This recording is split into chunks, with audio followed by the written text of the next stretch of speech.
దేవుని యొక్క వాక్య భాగంలో మనము గత వారం కూడా ధ్యానించుకున్నాం. చాలా స్పష్టంగా దేవుడు మనతో మాట్లాడుతూ వస్తూ ఉన్నాడు, కానీ అర్థం చేసుకోవడం మన వశంలో ఉంది. దాన్ని అర్థం చేసుకోకపోవడం మన బలహీనత. వాక్యం సెలవిస్తున్న మాట, మెల్కీసెదెకు క్రమము చొప్పున నీవు నిరంతరము యాజకుడు ఎందువని యెహోవా ప్రమాణము చేసి ఉన్నాడు.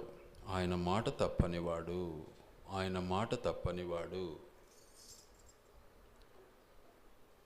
మెల్కీసెదెకు యొక్క క్రమము చొప్పున మనము దేవుడు యేసుక్రీస్తు ప్రభువును దేవుడు ఆశీర్వదించినటువంటి వాడుగా మనం చూస్తూ ఉన్నాం. నిరంతరము యాజకుడువై ఎందువు, యాజకత్వం చేసే దేవుడుగా ఉన్నాడు. యేసుక్రీస్తు ప్రభు ఎలా ఉన్నాడు? నిరంతరము యాజకత్వం చేసేవాడుగా ఉన్నాడు. యాజకత్వానికి నిజంగా దేవుని యొక్క ఉద్దేశం ఎలా ఉంది అంటే, అది చెప్పాలి అంటే వాస్తవానికి దేవుని యొక్క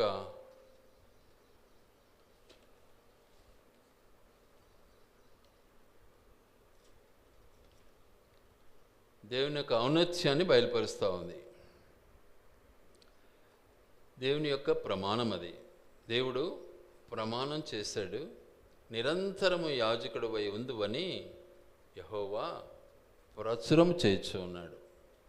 చూద్దాం ఒక మాట. హెబ్రీ పత్రిక 7వ అధ్యాయం, హెబ్రీ పత్రిక 7వ అధ్యాయం, హెబ్రీ పత్రిక 7వ అధ్యాయం మొదటి 4 వచనాలు చదువుకుందాం. రాజులను సంహారము చేసి తిరిగి వచ్చుచున్న అబ్రహామును ఎవడు కలుసుకొని అతనిని ఆశీర్వదించెనో, ఎవనికి అబ్రహాము అన్నిటిలో 10వ వంతు ఇచ్చెనో, ఆ షాలేము రాజును మహోన్నతుడగు దేవుని యాజకుడైన మెల్కీసెదెకు నిరంతరము యాజకుడుగా ఉన్నాడు. అతని పేరుకు మొదట నీతికి రాజనియు తరువాత సమాధానపు రాజనియు అర్థమిచ్చునట్టి షాలేము రాజని అర్థము. అతడు తండ్రి లేనివాడును తల్లి లేనివాడును వంశావళి లేనివాడును జీవిత కాలమునకు ఆది అయినను జీవమునకు అంతమైనను లేనివాడునయుండి దేవుని కుమారుని పోలి ఉన్నాడు. దేవుని కుమారుడు ఎలా ఉన్నాడు అంటే, ఆయనకు తండ్రి లేడు తల్లి లేదు అని ఇక్కడ దేవుని వాక్యం సెలవిస్తూ ఉంది. వాస్తవానికి తల్లి మరియమ్మ తల్లి అంటారు, కానీ మరియమ్మ తల్లి సాధారణంగా జనరేషన్ ఎలా ఉత్పత్తి అవుతా ఉందో ఆ రీతిగా కాలేదు కదా. పరిశుద్ధాత్మ వలన గర్భము ధరించబడింది. దేవుని ప్రణాళిక నెరవేర్చడానికి దేవుడు ఎన్నుకోబడినటువంటి ఒక సాధనం. కాబట్టి మెల్కీసెదెకు క్రమము చొప్పున ఎలా ఉండాలి? నిరంతరము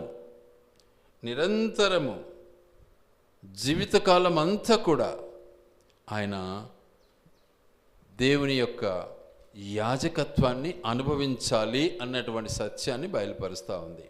గనుక ఏమంటున్నాడు ఇక్కడ? జీవితకాలమునకు అంటే జీవితకాలమునకు అయినను జీవమునకు అంతమైనను లేనివాడునై ఉండి దేవుని కుమారుని పోలి ఉన్నాడు. దేవుని యొక్క ఉద్దేశం ఎల్లప్పుడూ దేవుని కుమారునిగా జీవించాలి అన్నటువంటి తన యొక్క అమూల్యమైనటువంటి తన యొక్క ఆశయాన్ని మన పట్ల నెరవేరుస్తున్నాడు. ఎందుకు అంటే, దేవుని కుమారుడు తండ్రి వద్ద నుంచి మనకు వచ్చాడు. మనమంతా తండ్రి దగ్గర నుంచే వచ్చాం. తండ్రి ఆత్మ లేకపోతే, తండ్రి బీజం లేకపోతే మనం ఈ లోకంలో పుట్టిండే వారమైతే కాము. ఇది మానవుడు గ్రహించటంలే. గనుక దేవుని ఉద్దేశాన్ని బట్టి, దేవుని యొక్క చిత్తాన్ని బట్టి దేవుడు మనతో మాట్లాడుతున్నటువంటి మాట. ఎలాంటి మరి యాజకత్వం కలిగిన వాడు అంటే, మెల్కీసెదెకు యొక్క యాజకత్వాన్ని కలిగి ఉన్నాడు. ఆదికాండము 14వ అధ్యాయము ఆదికాండము 14వ అధ్యాయము.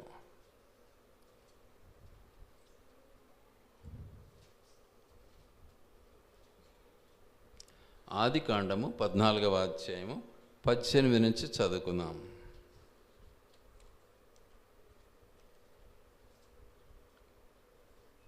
మరియు షాలేము రాజైన మెల్కీజెదకు రొట్టెను ద్రాక్షారసమును తీసుకొని వచ్చెను. అతడు సర్వోన్నతుడగు దేవునికి యాజకుడు.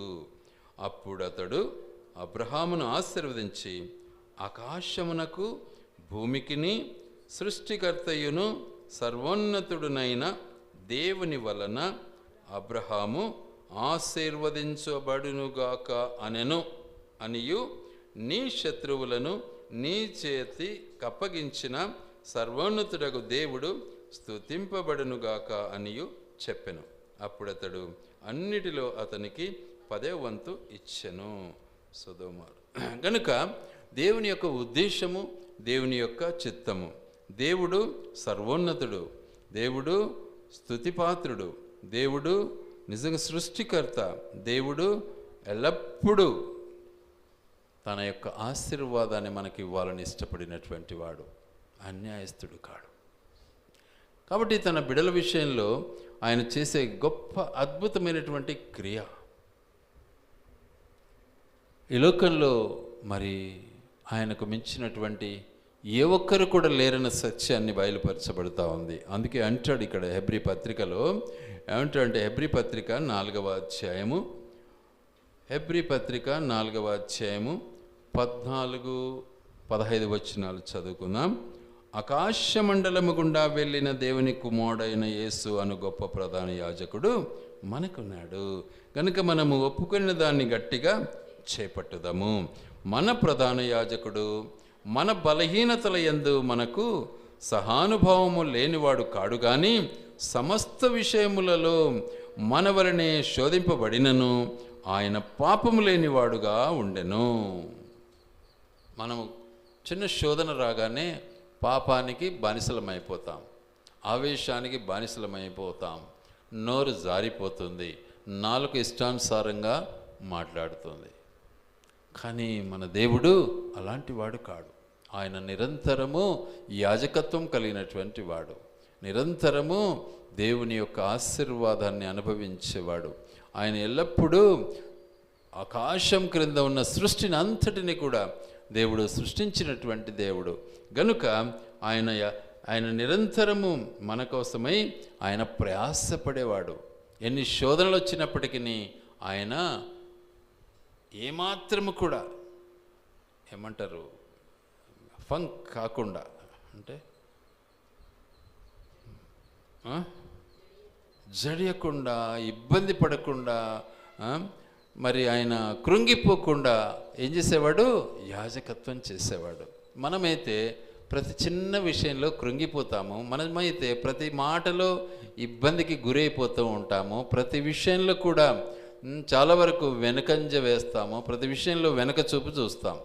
కానీ మన దేవుడు అలాంటి వాడు కాడు. అందుకే మన దేవుని బట్టి మన జీవితాన్ని మనం సరిచేసుకోవటం ఎంతైనా అవసరం. కాబట్టి కష్టం వచ్చింది, నష్టం వచ్చింది, శోధన వచ్చింది, శోధనకు గురి అయినటువంటి మన దేవుడు ఏమైనా వెనకంజ వేసాడా? చూద్దామా మాటను ఒక్కసారి జ్ఞాపం చేసుకుందామా. శోధించాలని ప్రజలు ఆయన దగ్గరికి వచ్చారు. ఒక మాట ఏమన్నాడు ఆయన? ఒక వ్యభిచారంలో పట్టబడినటువంటి స్త్రీని ఆయన దగ్గరికి తెచ్చారు. ఎవరు? శాస్త్రులు, పరిసయ్యులు. అయితే మోషే మాట ప్రకారము, గ్రంథ ప్రకారము వ్యభిచారిని ఏం చేయాలి? రాళ్లతో కొట్టి చంపాలి అని వాక్యములో ఉంది అన్నాడు. అప్పుడు యేసుక్రీస్తు ప్రభు మౌనము దాల్చాడు, కాస్త సమయం ఇచ్చాడు వాళ్లకు. వాళ్ళు ఇక తొందర పెట్టడం ప్రారంభించారు. అయితే ఎంత సున్నితమైనటువంటి జవాబు ఇచ్చాడు యేసయ్య.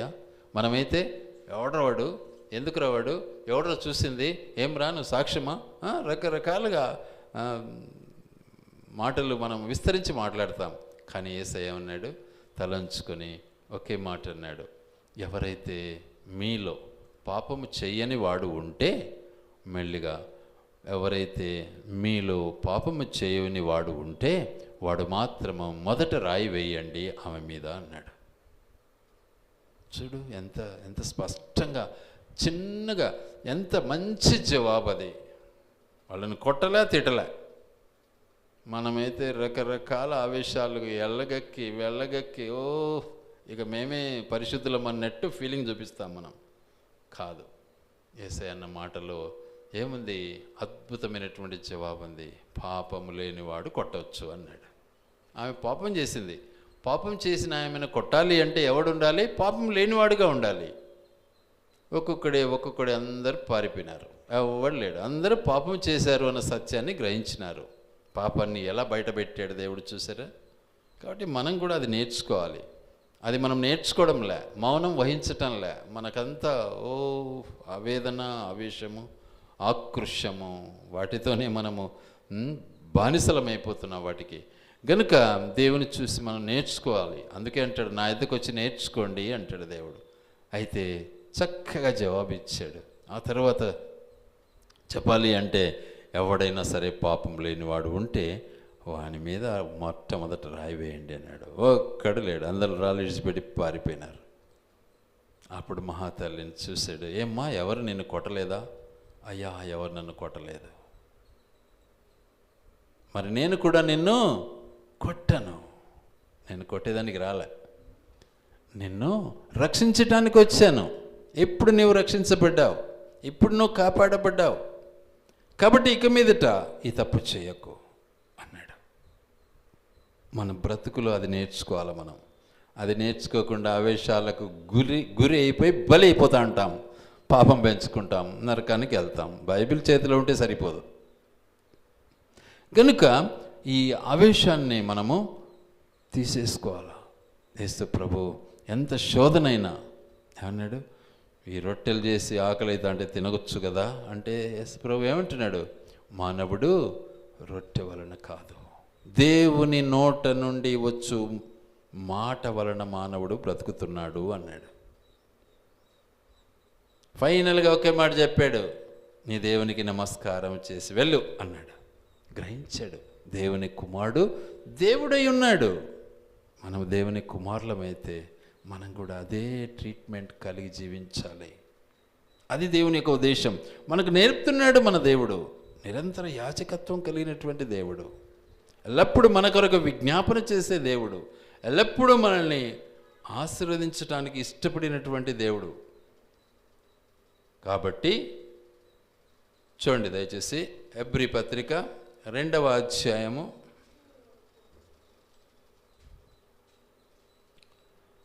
17-18 వచనాలు చదువుకుందాం.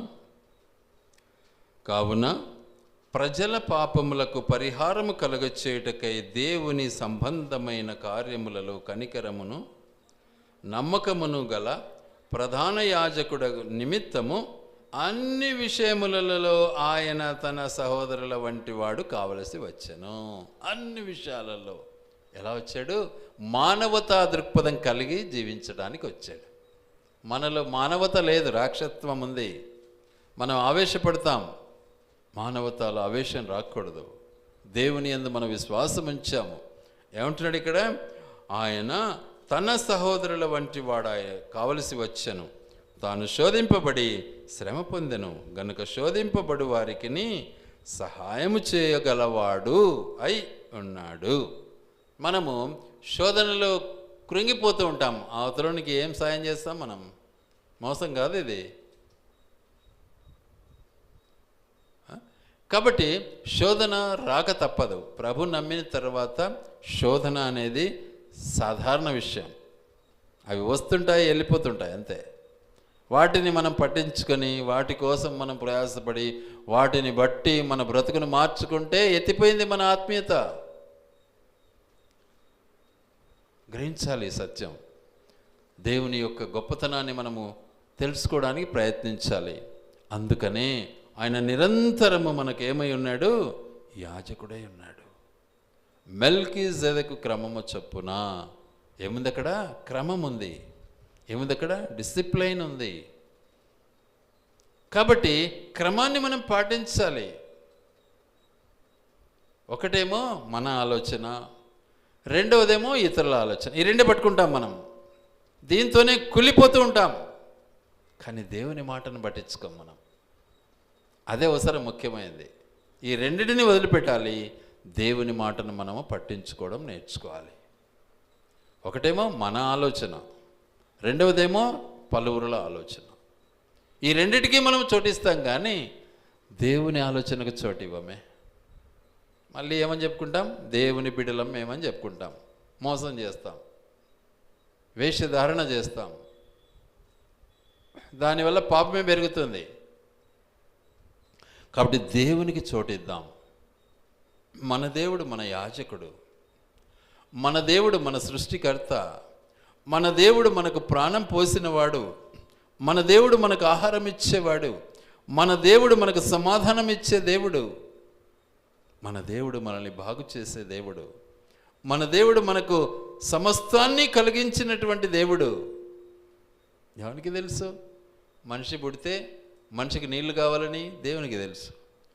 ఎవరికి తెలుసు? మనిషి పుట్టిన తర్వాత మనిషికి ఆహారం కావాలని దేవునికి తెలుసు. ఎవరికి తెలుసు? ఈ వాతావరణం ఉండాలి మనిషికి అని దేవునికి తెలుసు. ఎవరికి తెలుసు? మనిషి ఉంటే చెట్లు, చేమలు, పైర్లు అన్నీ ఉండాలని దేవునికి తెలుసు. ఆయన చేసినట్టు కాదా ఇవన్నీ? వాటిని అనుభవిస్తూ కూడా దేవునికి మనం చోటియం. మన తెలివే గొప్పది అనుకుంటూ బానిసత్వానికి, పాపానికి బానిసలమైపోతూ ఉంటాం. కాబట్టి దేవుడు మనకు నేర్పిస్తున్నటువంటి మాట ఏంటంటే, ఆయన నిజంగా దేవాది దేవుడై ఉండి మానవుడుగా మన దగ్గరికి వచ్చాడు, శోధింపబడి శ్రమ పొందాడు. అయినను ఏం చేస్తున్నాడు? ఆయన మనకు సహాయం చేస్తూ ఉన్నాడు, మనకు సహాయం చేయడానికి ఇష్టపడుతూ ఉన్నాడు, సహానుభావము చేయటానికి ఇష్టపడుతూ ఉన్నాడు. ఎల్లప్పుడూ కూడా ఆయన దిగులు చెందడు, బాధ నొందడు. మనమైతే ఒకటే దిగులు, ఒకటే బాధ. వాడిట్టన్నే, ఈడిట్టన్నే, ఇదట్టన్నే, అదట్టన్నే, ఇన్నే మనం కుళ్ళిపోతూ ఉంటాం. మనలో ఇంకా దేవుడు ఆడుంటాడు, మోసం అంతా. కాబట్టి వీటన్నిటిని పక్కన పెట్టాలా, మన ఆలోచన తీసేయాలా, ఇతరుల ఆలోచనలు తీసేసేయాలా. దేవుడు మనతో ఏం మాట్లాడుతున్నాడు మనం గ్రహించాలా. అది అబ్రహాం చేశాడు తన జీవితంలో, అబ్రహాం దాన్ని అనుభవించాడు తన జీవితంలో. కాబట్టి అబ్రహాంని ఏం చేశాడు? దేవుడు ఆశీర్వదించడానికి ఇష్టపడ్డాడు. మెల్కీసెదెకును పంపించాడు, వెళ్ళు. అబ్రహాము తిరిగి వస్తున్నాడు, కోల్పోయినవన్నీ మళ్ళీ తిరిగి పొందాడు. మార్గమధ్యంలో వెళ్ళి కలిసి ఆయనను ఏం చేయాలి? ఆశీర్వదించాలి. ఎందుకు? నమ్మకమైన వాడు అబ్రహాం. మనకు లేదా నమ్మకం, మోసం అంతా. గనుక అట్టి నమ్మకత్వాన్ని మనము కలిగి ఉండాలన్నది దేవుని యొక్క ఉద్దేశం. క్రియలో నమ్మకం కలిగినటువంటి వాడు అబ్రహాం. మరి మన బ్రతుకులో ఎలా ఉన్నాం మనం? అందుకని వాస్తవానికి యేసుక్రీస్తు ప్రభు అంటాడు, నిజంగా ప్రజలు నన్ను ఏమనుకుంటున్నారు? ఎలా ఉచ్చరించాడు చూసారా? మత్తయి సువార్త 16, 13, 14, 15, 16 వచనాలు మనం గమనిస్తే ఏమంటాడు అక్కడ? మనుష్య కుమారుడు ఎవడని ప్రజలు చెప్పుకుంటున్నారు అంటాడు. అయితే జవాబు ఏమని దొరుకుతుంది? ప్రజలేమో, కొందరేమో యోహానును బాప్తిసం ఇచ్చే యోహాను అనుకుంటున్నారు, మరి కొందరేమో ఏలియా అనుకుంటున్నారు, మరి కొందరేమో యెర్మియా అనుకుంటున్నారు, మరి కొందరేమో ఏదో ఒక ప్రవక్త అనుకుంటున్నారు. ఇంతకు వాళ్ళంటే కథ ఎటనన్నా, మీ కథ ఏంది అన్నాడు. ఇంతకు మీరేమనుకుంటున్నారు అన్నాడు. అప్పుడు శిష్యులందరూ మౌనంగా ఉన్నారు. కానీ పేతురు అన్నాడు. ఏమంటాడు పేతురు? చాలా స్పష్టంగా అంటాడు, సజీవుడవైన దేవుని కుమారుడవైన క్రీస్తువు నువ్వు అన్నాడు. బా, అంటే పేతురుకి ఏమొచ్చింది? దేవుని యొక్క ప్రత్యక్షత వచ్చింది. అందరికీ రాలే తొందరగా. వెంటనే జవాబు ఏమన్నాడు? 17వ వచనంలో, గట్టిగా చదువురద్దా, నాకు వినపడిని. అందుకు యేసు, సీమోను బర్ యోనా, నీవు ధన్యుడవు, పరలోకమందున్న నా తండ్రి ఈ సంగతి నీకు బయలుపరిచితేనే కానీ నరులు చెప్పరు. ఎవరు చెప్పారు? ఇప్పుడు దేవుడు చెప్పాడు. వాక్యం ఎవరు చెప్పారు? దేవుడు చెప్పాడు. మనుషులు చెప్పేది కాదు వాక్యం. మన సొంతంతో తయారు చేసేది కాదు వాక్యం. మన సొంత ఆలోచన, ఇతరుల ఆలోచన కలుపుకొని మనం బ్రతకాలని ఇష్టపడుతున్నాం మనము. దేవుని ఆలోచన పక్కన పెడతాం. ఎవరు చెప్పారు ఇప్పుడు నీకు? దేవుడే చెప్పాడు. నా తండ్రి నీకు చెప్పాడు. కాబట్టి ఏమొచ్చింది నీకు? దేవుని యొక్క ప్రత్యక్షత వచ్చింది. ఇప్పుడు నీకు దేవుని యొక్క ప్రత్యక్షత నీకు లభించింది. That revolution has come upon you. ప్రత్యక్షత ఉంది కనుక ఏం చేశాను? ఏమంటున్నాడు పేతురు? నీవు ఈ బండ పైన ఏం చేస్తానన్నాడు? నా సంఘమును కడతాను. కాబట్టి ఏం చేయాలి నువ్వు? ఆయన ఒక మాట అన్నాడు. ఇక ఏం చేయాలన్నాడు? చూస్తాం. ఆ మాటను ఒక్కసారి జ్ఞాపం చేసుకోండి. ఆ ప్రత్యక్షత మిగతా శిష్యులకు రాలే, ఒక్క పేతురుకు మాత్రమే వచ్చింది. ఎంత గొప్ప విషయం ఒకసారి ఆలోచించండి. అది పేతురుకు మాత్రమే అంటాడు ఒక మాట. యోహాను సువార్త 21వ అధ్యాయంలో చాలా చక్కగా మాట్లాడతాడు. చూడండి,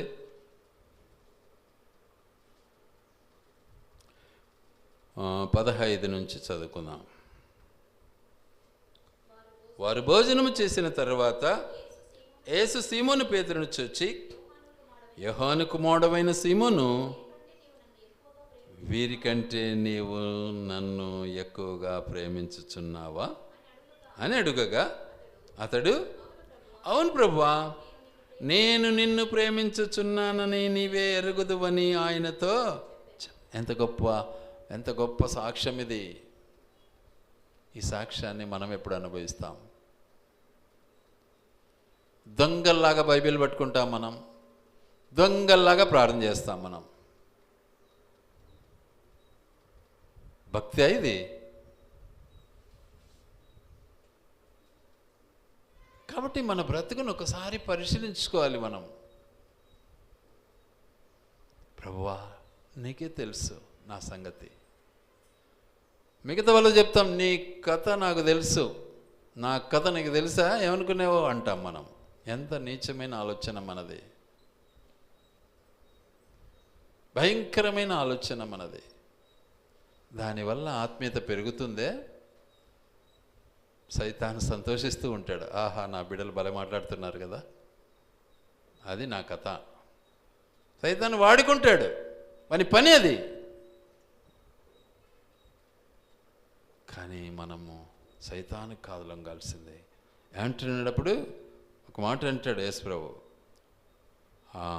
యేసు నా గొర్రె పిల్లలను మేపుమని అతనితో చెప్పా. మేపు, వాటికి ఆహారం పెట్టు.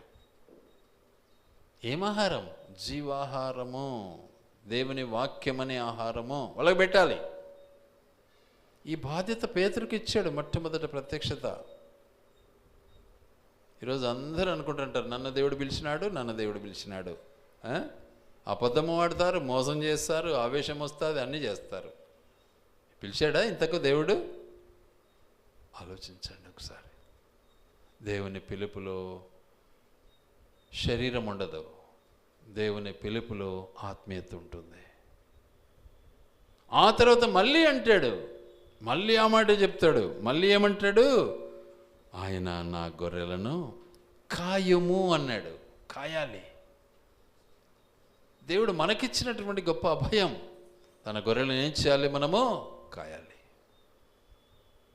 కాపరత్వం చేయాలి. ఎలా కాయాలి? ఒక్క గొర్రె కనపడకపోయినా దానికోసం పరిగెత్తుకుంటూ కొండంతా అడవంతా వెతికి పట్టుకొచ్చుకోవాలి. కనపడకపోతే, ఎందుకంటే గొర్రె జీవితం వేరు, మేక జీవితం వేరు. ఈరోజు మేకలు ఎక్కువ ఉన్నాయి కానీ గొర్రెలు లేవు. కాపరత్వం కలిగి జీవించాలి. మూడోసారి కూడా అంటాడు, మళ్ళీ ఏమంటాడు? యేసు నా గొర్రెలను మేపము అన్నాడు. ముందు అన్నాడు మేపుము, మళ్ళీ కాయము, మళ్ళీ మేపుము, పిల్లలు, యవ్వనులు, వృద్ధులు. దేవుని యొక్క ఉద్దేశం ఎంత గొప్పది. ఆలోచనను మనం లేక రకరకాల సొంత ఆలోచనలకు బలైపోతూ ఉంటాం. నేను బలవుతున్నానని మనకు తెలియదు, నేను బాగా మాట్లాడుతున్నానని అనుకుంటాం. మళ్ళీ అది కూడా సైతాను సంతోషిస్తూ ఉంటుంది. లోబడే స్వభావం మనకు లేదు. గనుక ప్రభునందు మన జీవితాలను మనం సరిచేసుకోవాలన్నదే దేవుని యొక్క ఉద్దేశం. అందుకనే దేవుడు ఏం చేశాడు, ఈ లోకంలో అద్భుతమైనటువంటి కార్యం చేశాడు. హెబ్రీ పత్రిక 2వ అధ్యాయం, హెబ్రీ పత్రిక 2వ అధ్యాయం 14-15 వచనాలు చదువుకుందాం. కాబట్టి ఆ పిల్లలు రక్తమాంసముల గల వారైనందున ఆ ప్రకారమే మరణము యొక్క బలము గల వానిని, అనగా అపవాదిని మరణము ద్వారా నశింపజేయుటకును, జీవితకాలమంతయు మరణ భయము చేత దాస్యమునకు లోబడిన వారిని విడిపించుటకు ఆయన కూడా రక్తమాంసములలో పాలివాడయ్యాడు. సైతాను జయించాలి అంటే ఏం చేశాడు?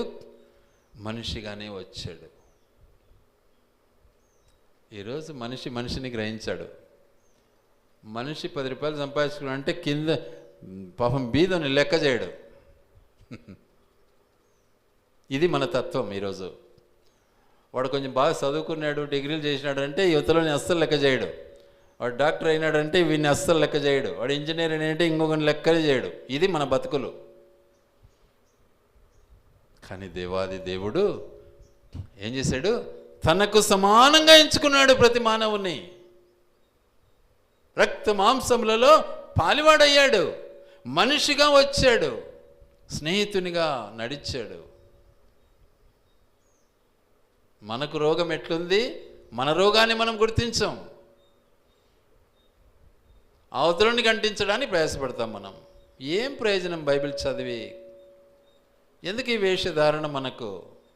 మన దేవాది దేవుడే దిగొచ్చాడు, రక్తమాంసములలో పాలివాడయ్యాడు. ఇంకేం చేశాడు? లోబడిన వారిని, దాస్యమునకు లోబడిన వారిని విడిపించాడు. ఆయన కూడా రక్తమాంసములలో పాలివాడయ్యాడు. విడిపించటానికి మనం విడిపించం. మనం ఇంకా ఏం చేస్తాం? జటిలం చేస్తాం దాన్ని ఇంకా ఉద్రిక్తం చేస్తాం దాన్ని. మన చేత కాదు విడిపించటం. కారణం, మనలో విడుదల లేదు. మనం ఇంకా బానిసలై ఉన్నాం. కాబట్టి మన బ్రతుకును మనం పరిశీలించుకోవాలి.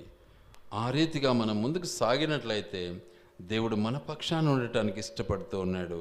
అందుకే 7వ వచనం కూడా ఏమంటాడు? ఎలాంటి దేవుడు? నీవు దేవదూతల కంటే కొంచెము తక్కువ వానిగా చేసేదివి, మహిమా ప్రభావములతో వానికి కిరీటం ధరించి ఉన్నావు. మనిషికి దేవుడు కిరీటం ఇవ్వాలని ఇష్టపడ్డాడు. శిష్యులంతా కొట్లాడుకుంటున్నారు పరలోకంలో, ఎవడు గొప్పోడు అని. యేసు ప్రభు ఏం చేశాడు? ఒక చిన్న పిల్లవాన్ని తీసుకున్నాడు, చెప్పాడు. ఏమని చెప్పాడు? చాలా చక్కగా చెప్పాడు. ఏమంటాడు? ఎవడైతే ఈ చిన్న పిల్లవాని వలె ఉంటాడో వాడు పరలోక రాజ్యములో గొప్పవాడు అన్నాడు. మనం అట్లుండామా? బైబిల్ చదువుతాం అంతే, అది మనకు తెలుసు. రకరకాల వాక్యాలు వింటాం, ప్రసంగాలు వింటాం, రకరకాల ప్రసంగాలు వింటాం. ఈడు బాగా చెప్పినాడు, వాడు బాగా చెప్పినాడు, అబ్బా ఈడు ఇంకా బాగా చెప్పినాడు అంటే అనుకుంటాం. కానీ అనుసరించమని చేత కాదు. ఎంత మోసం ఇది! ఆ చెప్పేవాళ్ళు కూడా చాలా వరకు ఏం చేస్తుంటారు? చెప్పడం తెలుసు, చేయడంలో ఉండదు. 99 మంది చూసేదానికి బాగా నీతి మాటలు మాట్లాడతాడు. సైతాను బ్రహ్మాండంగా మాట్లాడతాడు నీతి. చూశారు కదా సైతాను ఎలా మాట్లాడుతుందో? చూద్దాం ఆ మాటను ఒకసారి చూడండి దయచేసి. మత్తయి సువార్త 4వ అధ్యాయం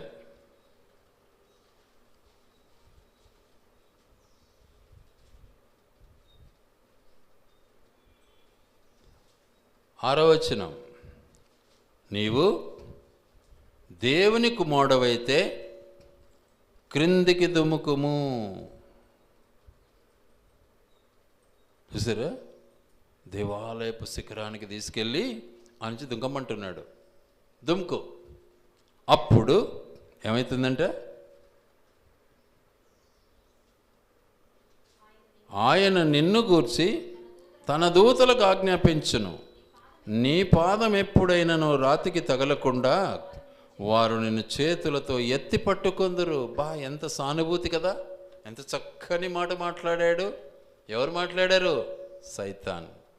ఇదే విధంగా సైతానుడు నిన్ను మోసపుస్తూ ఉంటాడు.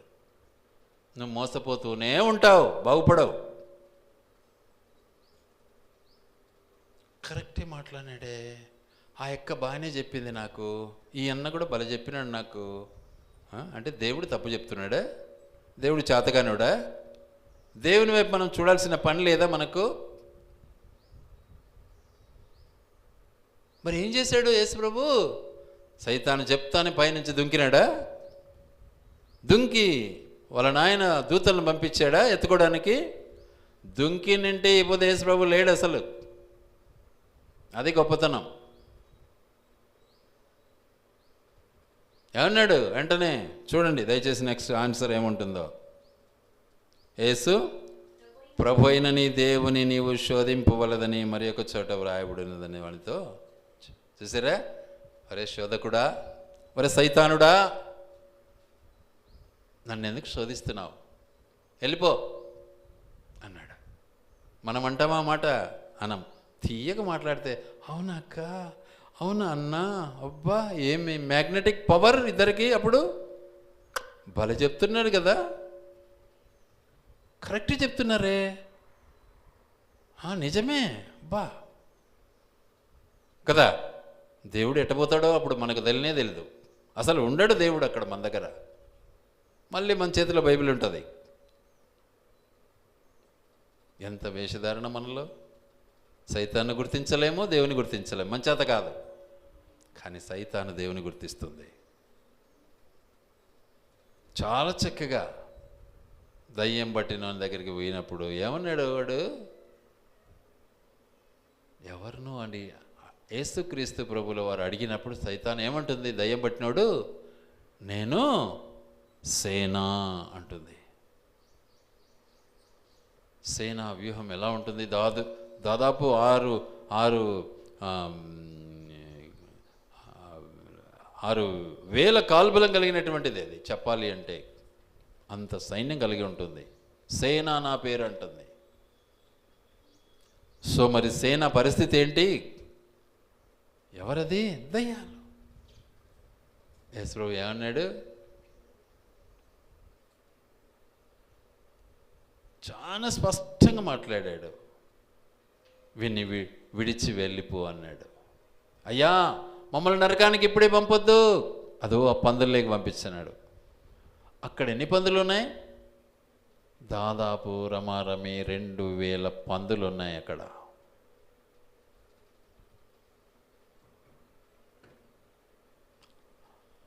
ఆ పందులోకి పంపితే పందులన్నీ సముద్రంలో పోయి చచ్చిపోయినాయి. సైతాను పారిపోయింది. మనం ఆ పని చేయలేం, మన చేత కాదు. అక్క చెప్పింది మంచిది, ఆ చెల్లి చెప్పింది మంచిది, ఈ నక్క చెప్పింది మంచిది. ఎప్పుడు మనం తెలుసుకుంటాము ఈ బ్రతుకును? అందుకే దేవుని వాక్యము చాలా స్పష్టంగా మాట్లాడుతుంది. నిజంగా మనము దీన్ని గ్రహించలేకపోతున్నాం. అందుకనే వాక్యం సెలవిస్తున్న మాట ఒకసారి జ్ఞాపకం చేసుకుందాం. చూడండి 9వ వచనం. దేవుని కృప వలన ఆయన ప్రతి మనుష్యుని కొరకు మరణము అనుభవించినట్లు దూతల కంటే కొంచెము తక్కువ వాడుగా చేయబడిన యేసు మరణము పొందినందున మహిమా ప్రభావములతో కిరీటము ధరించిన వానిగా ఆయనను చూచుచున్నాము. ఒకని కొరకు మనము బాధపడితే, ఒకని కొరకు మనం ప్రయాసపడితే, మీరు నన్ను చూస్తున్నారా? ఇంతకు నన్ను గమనిస్తున్నారా? నా ఆలోచన ఏమన్నా క్యాచ్ చేస్తున్నారా? ఒకసారి ఆలోచించుకోండి. ఎవరెవరి కోసమో నేను ప్రార్థన చేస్తూ ఉంటా, కన్నీటితో ప్రార్థన చేస్తూ ఉంటా. ఎందుకని? వాళ్ళు ఏమైనా నాకు పెడుతున్నారా? వాళ్ళు ఏమైనా నాకు జీతం పంపిస్తున్నారా? నా దేవుని పని అది, నా దేవుడు నాకు ఇచ్చిన పని. అందుకే నాకు భోజనం పెడుతున్నాడు నా దేవుడు, అందుకే నాకు బట్ట ఇచ్చాడు నా దేవుడు, అందుకే నన్ను పోషిస్తున్నాడు నా దేవుడు. ఇతరుల కొరకు నేను ప్రయాసపడాలి అన్నది దేవుని యొక్క ఉద్దేశం నా పట్ల నెరవేర్చుకుంటూ ఉన్నాడు నా దేవుడు. అందుకే ఎక్కడికైనా సరే పరిగెత్తూ ఉంటాను నేను. ఈ వయసులో కూడా హాయిగా కాలు మీద కాలు వేసుకొని నేను లక్షణంగా తిని కూర్చోవచ్చు.